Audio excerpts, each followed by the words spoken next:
watermelon crop within this area, within the Luling and Caldwell County area, is probably the primary agricultural crop, and it has been for many, many years. The watermelons are very fortunate; they can sustain a variety of different types of weather, and so they had decided that this would be Luling's trademark of sorts, and that they would name the festival in honor of the watermelon.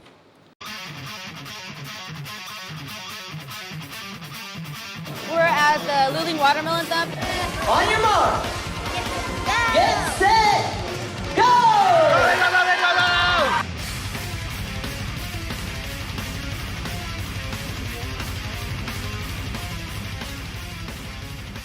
The watermelon eating competitions are very unique in that you have a slice of watermelon placed in front of you, and whoever can power that down, so to speak, in the shortest amount of time and have meet the judge's approval as to the lack of meat on your particular slice that was placed in front of you the fastest is crowned our winner, and we divide that up into several different age groups as well. I just won the watermelon eating contest. All right, on your mark, get set, go! I like watermelon a lot, and I think it's fun to get all messy in the watermelon. It's just fun.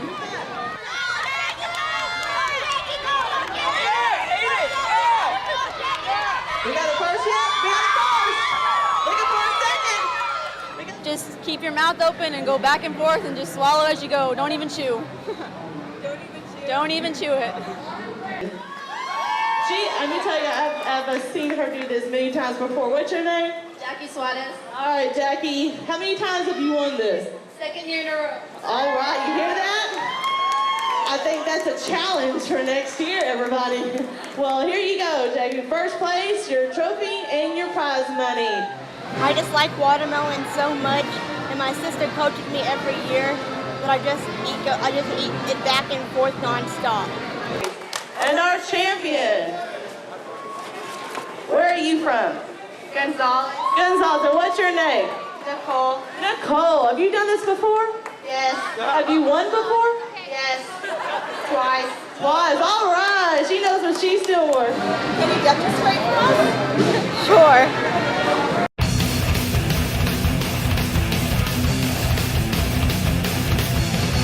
So what was that like?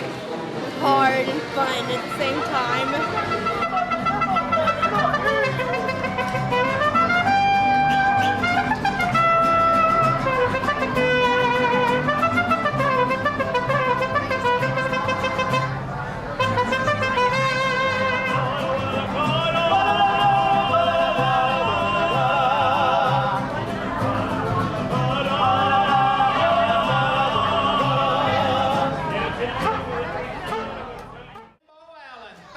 This year's winner was approximately 64 pounds, and then they're auctioned off at an auction on Saturday afternoon in our main stage pavilion as well, and a lot of the local vendors and businesses around the area will bid on those.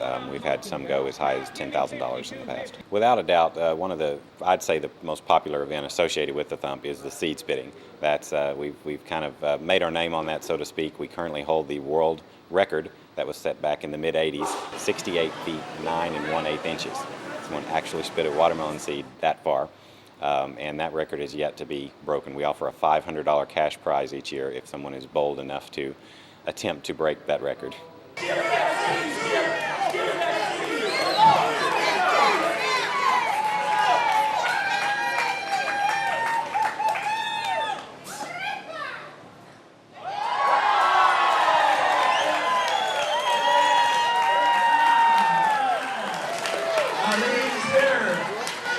So you have to roll your tongue like that? Could you demonstrate again? Like that. And the seed comes through the tongue? Yeah.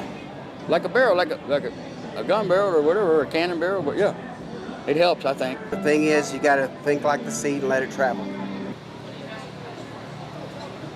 I was born and raised in Luling. I've moved off a couple times, but living here and went to school here, graduated from high school here. And I've only missed 5 watermelon thumps out of 55 years.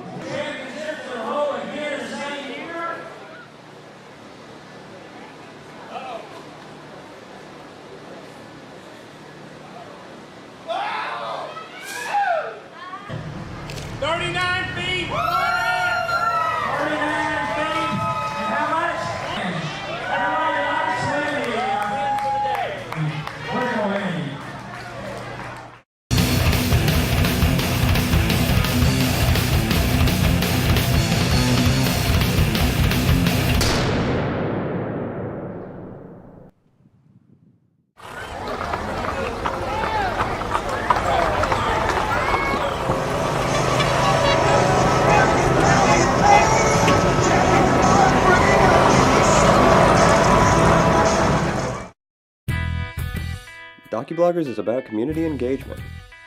It's a television show. It's a website. It's a multimedia revolution chronicling life in Central Texas. So, go home and Share your story. Submit a docublog by September 22nd and get a free t-shirt. All eligible entries will also compete for the grand prize. Log on to klru.org/docubloggers for more details.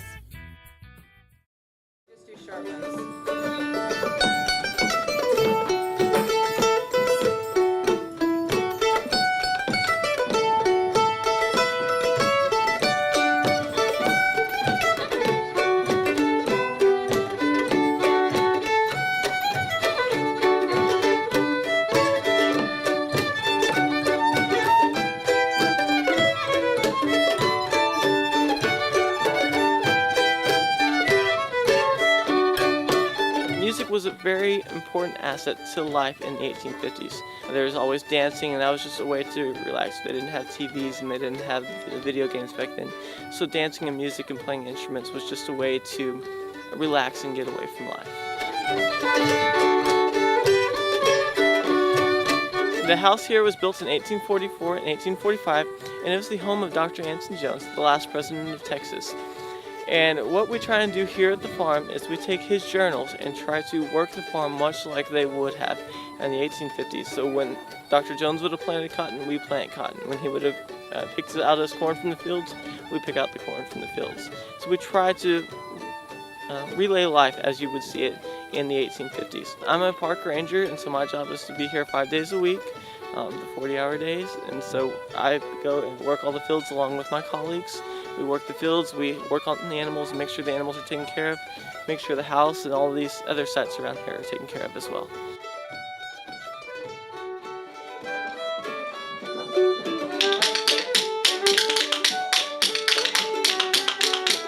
Here on Barrington Farm, we have school groups come out and learn about the life of Anson Jones, particularly here on Barrington Farm. Try to teach them about the way things were. It is a living history farm, so we try to do all the farming just as it was done in the 1840s and 1850s. Today we do have the music event, so we're focusing on some of the songs and some of the instruments that were used, and doing a little bit less of the work, the actual work that goes on the farm.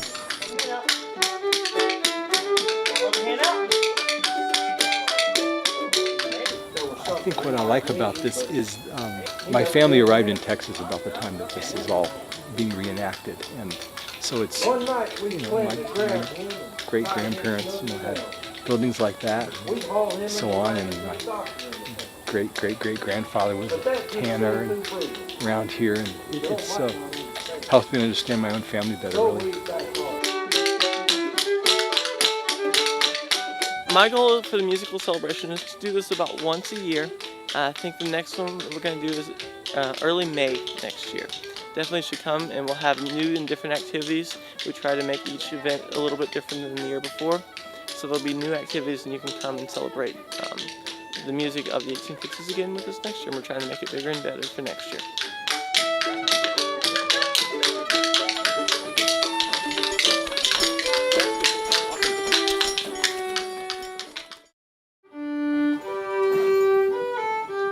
It was like he'd just awakened from a deep and dreamless sleep.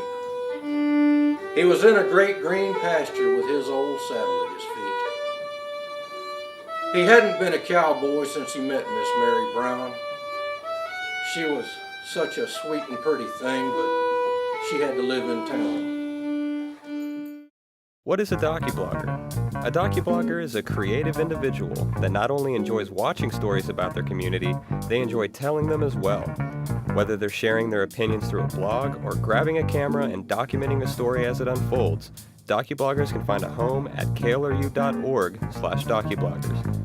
We invite you to join us in creating and enjoying stories about life in Central Texas.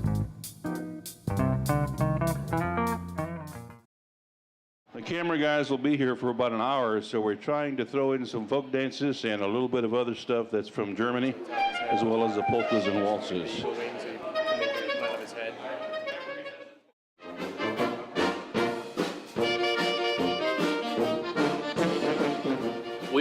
grew up on the stage, sleeping on the stage, and that beat got drilled into you. And when I was 8, 9 years old, I saw some, later on I found out they were very, very famous polka bands that I happened to be there. And I didn't know what all was going on. I played my first professional job when I was 16, and meaning I got paid for it.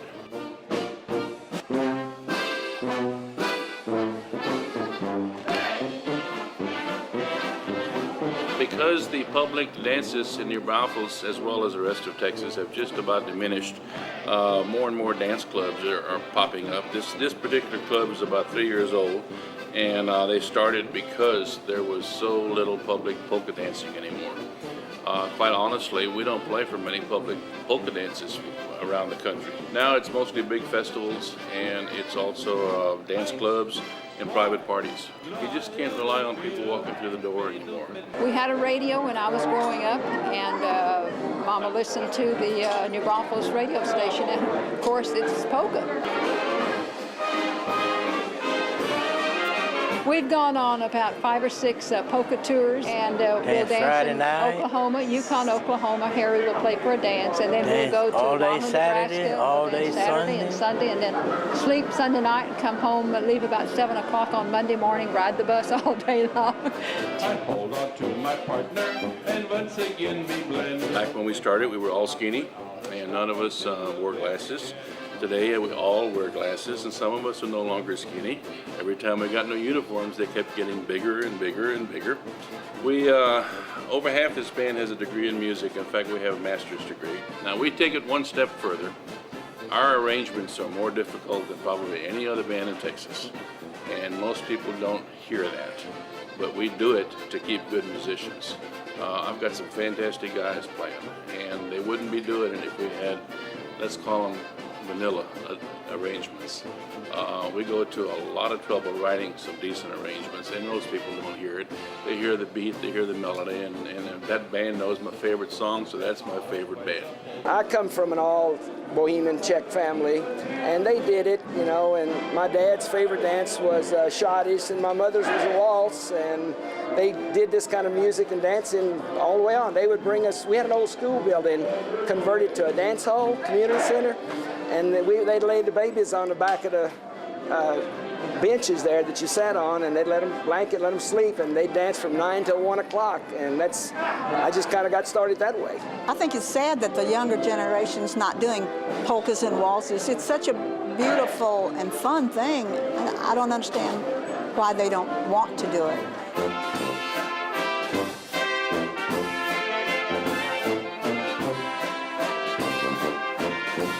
I travel a lot, and it's not up in the northern parts. It's a down-home Texas type thing, I think. You get addicted to it, you know, just like smoking, you know.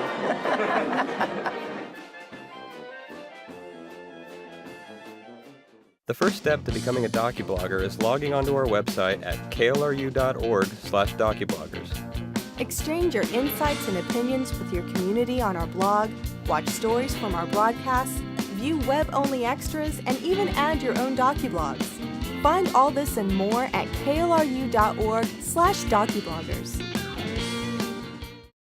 Hearing people see a deaf person and think, oh my goodness, this person can't talk, this person can't hear, poor thing, this person is disabled.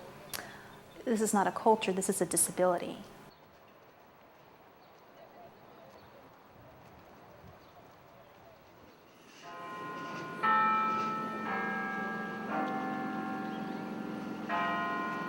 My name is Nita. This is my sign name.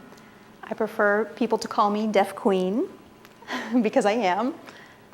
I feel like I'm attending UT for reasons that would benefit the deaf community as well as the hearing community.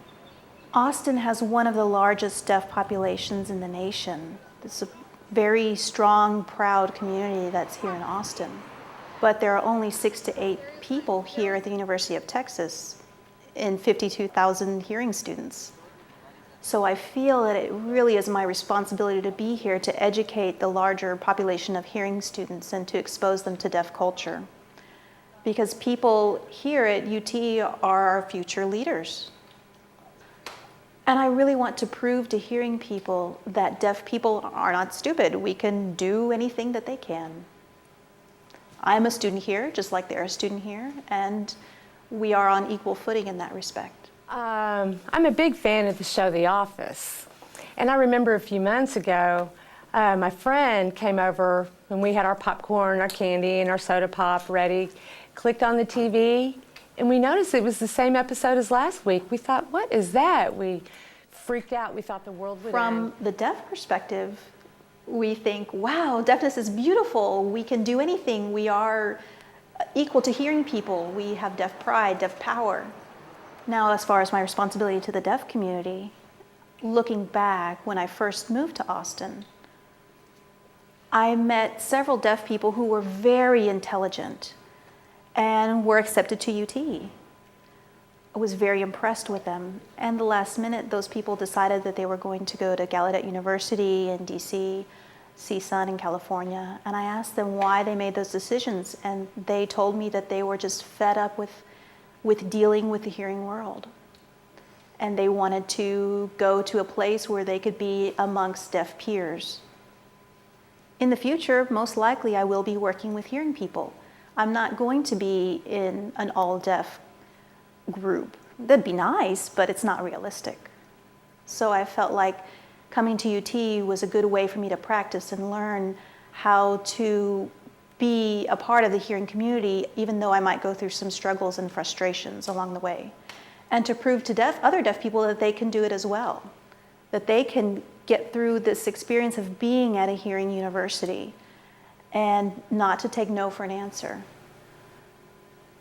I'm not going to lie to you. I think when I first came to UT, I thought it would be easy to prove to hearing people that deaf people can do anything. But I have realized that it takes a lot more work than that. I avoid hearing people for personal reasons. I prefer to avoid discrimination. When I go to my classes, I'll try to look for shortcuts or secret pathways to get to the classes.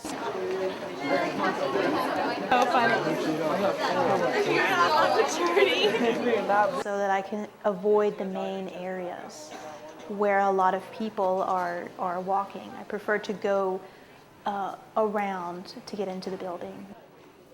Do you have mine? In business, they focus on group activities. They get together and do all these projects. And that's hard for me because I'm deaf and they're all hearing. It's like, how am I going to interact with my group mates? How are we going to have a good communication? And often the people in the group are like, okay, thanks for your input. We appreciate it. And they kind of push me off to the side of the groups, and I'm not fully included. What we should do is develop a viewer-based donation system. Got it. That was painful. She says, love you anyway. Thank you. Any feedback for my introduction, conclusion?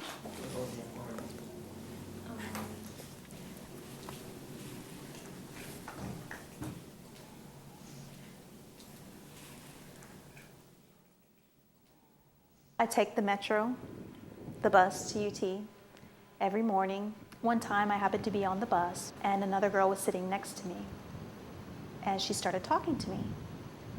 And I gestured to her that I was deaf, I could not hear, and she moved away. That was so insulting. I just will never forget that. And from then on, I just couldn't bring myself to use the 40 Acres bus. One of the hardest challenges being here at UT is the word deaf itself. That little 4-letter word is really loaded, and it means such a different thing to hearing people than it does to deaf people. I don't even think hearing people see deaf people as a minority, though. Lettuce, tomato. Hearing people do not consider deaf people as a cultural subgroup. Ice.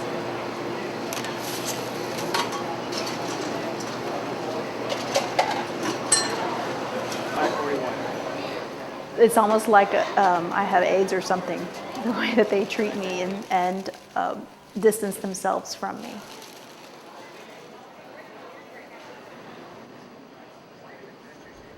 I had a class at the UTC, and you have to take those escalators up. And I remember after class was over, I was standing for that escalator going down. I was standing right in the middle. And I was looking at my sidekick, going down the escalator, and the person behind me was trying to pass me. And the person started talking. Well, of course, I didn't notice. I'm deaf. I didn't hear them. I couldn't see them. And finally, they tapped me on my shoulder, and I turned and looked, and they said, "Move." And I thought, oh my goodness. I felt so embarrassed. I moved to the side, and the person passed me. And I'm sure the person didn't mean to be rude, but I can't help but take it so personally because I am deaf, because I'm so used to being in my own world that if somebody taps me like that out of the blue, it's very disconcerting. And a lot of those types of things happen at UT. So it makes me feel like, okay, I'm just going to avoid these types of situations. I think that hearing people aren't comfortable working with people with disabilities. But if somebody wants to, socialize with me, great. I try to keep a pretty open mind. And so now, this semester, I am much more involved with an organization called Students Advocating Deaf Awareness, also known as SADA. I'm an officer of that organization, and we do outreach to hearing students and teach and educate about deaf culture. So, and I am also learning how to educate as well. And the process is slow, but I'm still working on it. Sometimes I admit, I ask myself what the hell I'm doing here, and many times I think about giving up, leaving, but I know that in the future I will look back and on my accomplishment here at UT and realize that I made it through and that was a great accomplishment and that I made a difference here at UT. And that's my goal. I hope that that happens. I hope I make a difference. I hope that my professors see the difference in the students and my classmates. And I hope they realize that what the experience was and the type of person that I am. And hopefully they would be impressed with who I am and what I've done here.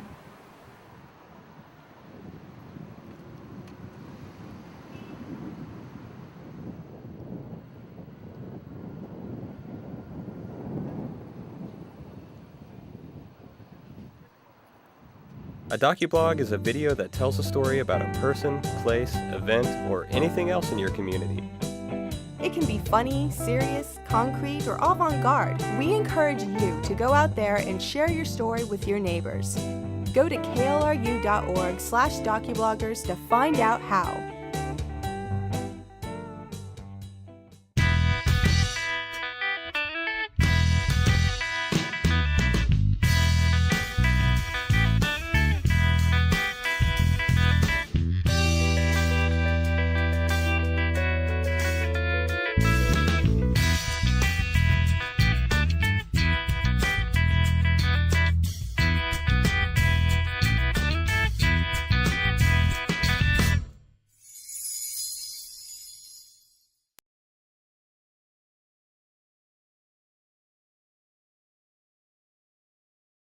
Become a docublogger. Log on to docubloggers.org to share your opinions and story ideas, or get out your camera and create your own docublog.